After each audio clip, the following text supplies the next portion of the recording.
And data from the National Bureau of Statistics shows Nigeria's annual inflation rate rose to 27.33% in October from 26.72% in the previous month. According to the report, the food inflation rate in October quickened to 31.52%. We also see forecasts of inflation coming at about 30% at the end of this year. Joining me now for this conversation is Ugodre, Obichukwu, CEO, Nairametrics, join me via Zoom. Great to have you on the show. Good morning. Same here. Good morning. So before we get into the inflation data, we see the Joint National Executive Council of the two leading labor unions, which declared the strike in Nigeria recently. That's the Nigeria Labour Congress and the Trade Union Congress. Everyone's talking about that, yesterday, but they've announced a suspension of the industrial action at the end of the meeting last night. What are your thoughts on this? I think it's a good development. Nobody wants labor unions going on strike, especially when we all know the economy is in a precarious situation. It's one thing to ask yourself, how did we even get here? How is it that you have the leader of the country's labor union being beaten? Whatever the reason is, whether because he went to Imo State on political reasons or not, you don't want violence on any person at all, not to talk of someone who is a union leader. But I think the government has waded into this as quickly as possible. Probably shouldn't have gotten even to where they had to embark on a one-day strike. Also important to know that the people of Imo State have also gone days, if not weeks, without electricity because of this issue. So that obviously has impacted on the economy of that state. But I think government should try as much as possible to avoid issues like this. We don't want the economy grounded to a halt for issues that are largely political, not that it serves anyone in the larger scheme of things. Nigerians don't benefit from this, neither does the government. So I'm happy that this has been quelled, and let's just hope that we never see anything like this as we approach the end of the year.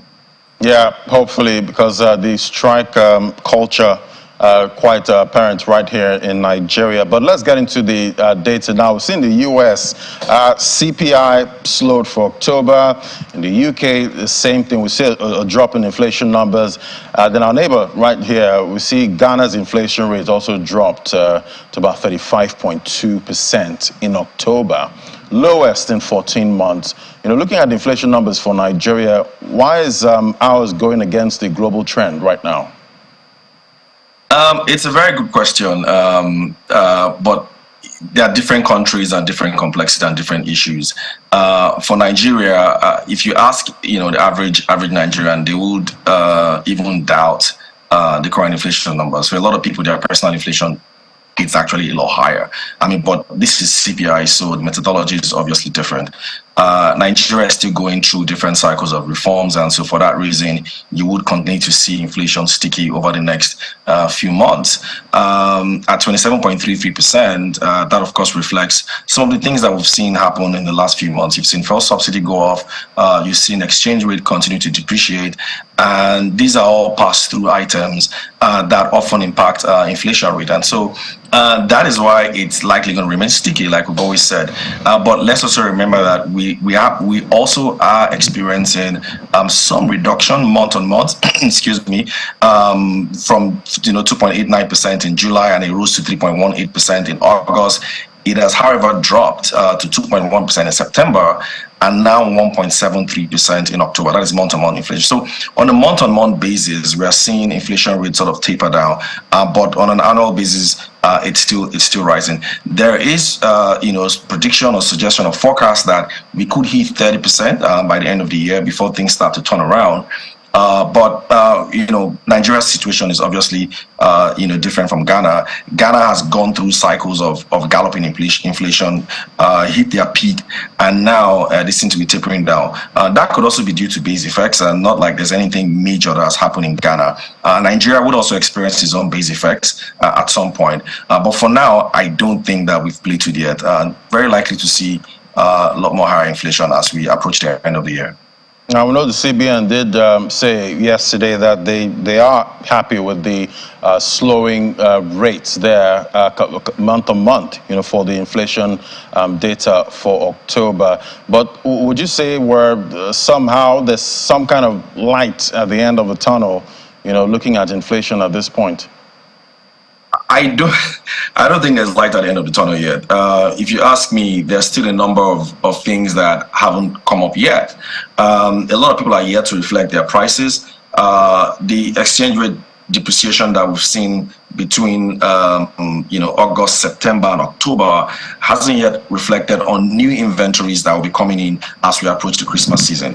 So I think that you're going to see a lot more price increases, and that's why I said earlier that inflation is going to remain sticky up until even the first quarter of next year.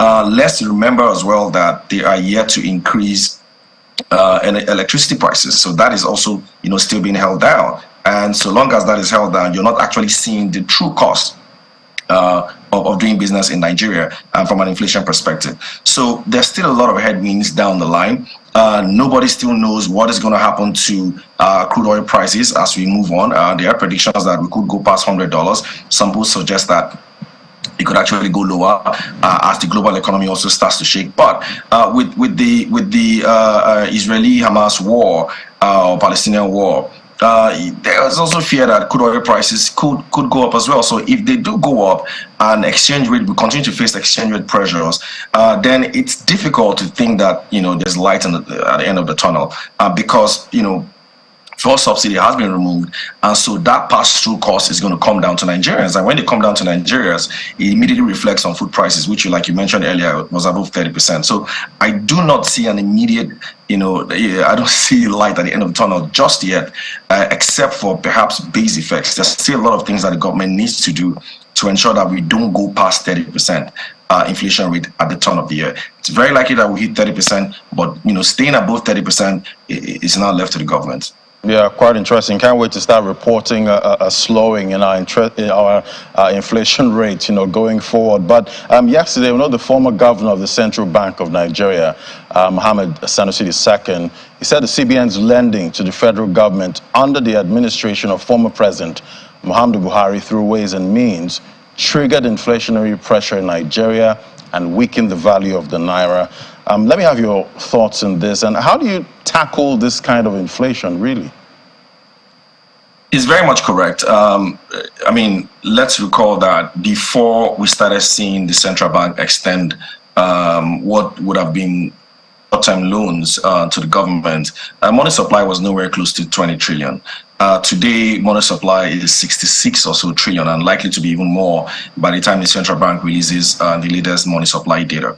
That, of course, means that there's a whole lot of money in the economy, and that also has affected inflation, by the way, and of course, exchange rate. Now, my own concern even is I was looking at the MTF, the medium-term expenditure framework of the government for the next 3 years, and even the 2024 budget.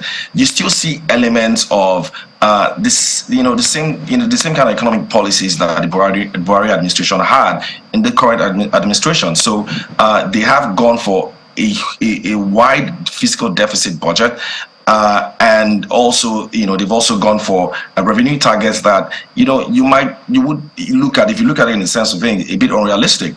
So when you have unrealistic revenue targets and you have wide fiscal deficit, then pretty obvious that the government might be looking at borrowing again.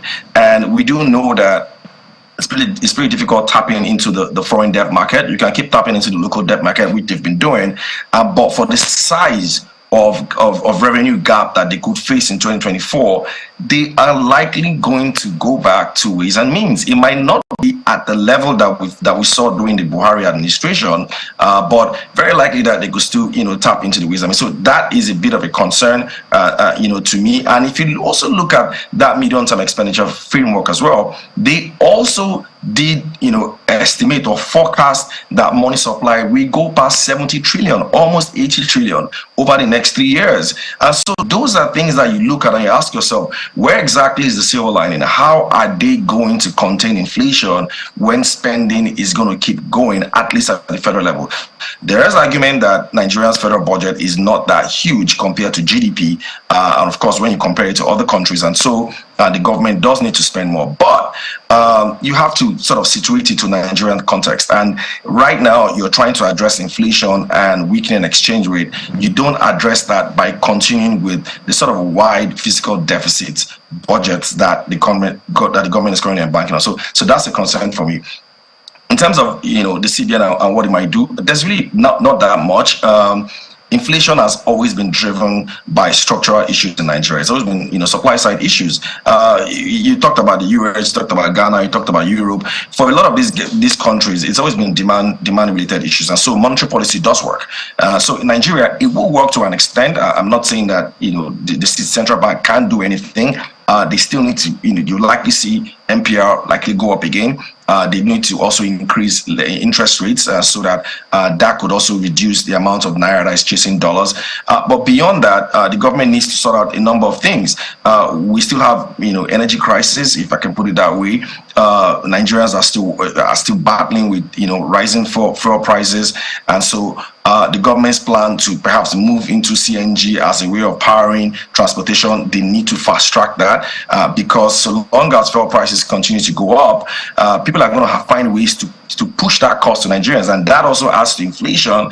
And then when it adds to inflation, that also leads to further currency depreciation. So that needs to be addressed quite urgently. Then, of course, there are also structural issues around ease of doing business. There's a lot of transportation bottlenecks. I'm happy now that the rains are almost over, and so the government can focus on fixing roads and then continue with all the infrastructure plans they've had with rails. People need to be able to move food from one part of the country to the other without losing a huge part of their products because of transportation issues or because of roadblocks or from security agencies that should actually allow things move. So they need to fix all the structural issues. Of course, you also have multiple taxation issues and corruption issues at some part of government agencies that do also add to rising cost of goods and services. So that needs to be addressed as well. And then finally, where the CBN can also come is the forex. They have put forward the so-called reforms that we all wanted them to do in terms of forex, but we haven't seen liquidity come in. Liquidity does need to come in. They're working very hard to ensure that we get FX liquidity. Until that is resolved, you're unlikely to see things sort of stabilize.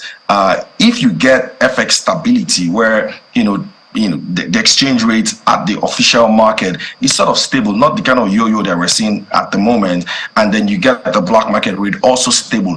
And more importantly, the premium between the black market rate and the official rate, no more than 10% at the most. I think then we can start to say we're gradually turning the corner. At the moment, that is not happening. And so for me, these are the issues that I think need to be resolved quickly if we're to get inflation downwards. So many issues to be addressed at this point, but it all lies on the new leadership of the CBN, at this time. Looking at ways and means, you still see this new leadership, lending to the federal government in a big way. And is there any chance for a soft landing for the Nigerian economy, going forward in the short term? Soft landing, I wouldn't say there's a chance for a soft landing because we already had a hard landing, right? So it's just how do we evacuate ourselves safely enough, because this is a hard landing. You don't have a soft landing when you had the sort of exchange rate devaluation that we've had over the last few months. You don't have a soft landing when you've had fuel subsidy removed right away. There's just no soft landing there. So it's all been a hard landing. It's now how do we make sure that people are evacuated safely and then we recover very well, if I can use those sort of terms. But for the central bank, yes, like I mentioned, I do think that they will continue to extend loans to the FG via ways and means. Now, mind you, it is not illegal. What was illegal was extending beyond what was provided for in the law, in the CBN Act, which is 5% or so of the government's previous revenue. I hope that's correct. Yeah. So that is, so long as they fall within that ambit, and then the government also repays those loans, then it's fine, because ways and means is basically an overdraft against a revenue that you're expecting. So I do see that happening, with this government. And by the way, some of the money that they've expended over the last few months, especially when they took over, was also ways and means. We heard that there was a 4 trillion or so, that was pulled out during the election period and when the new government came in. So it's very likely that might continue. It's a huge problem. Where are they going to get money from? Government needs to continue. So if they can't get enough money from crude oil, export or from taxes, then they would have to resort to ways. I mean, good enough. We're seeing crude oil production output going up. We're gradually hitting 1.4, 1.5 million barrels per day. But I hope that they can sustain that, and we need to be at 1.8 million barrels per day. It's a must. We have to be there by the first quarter of next year if we're even to have any glimmer of hope that we're going to get this sort of a soft evacuation that you're looking for. Yeah, definitely looking forward to that, soft landing, because the wallet is really hit hard at this time. Thank you so much for coming on the show, Ugodre Obichukwu, CEO, Nairametrics. Thank you. My pleasure.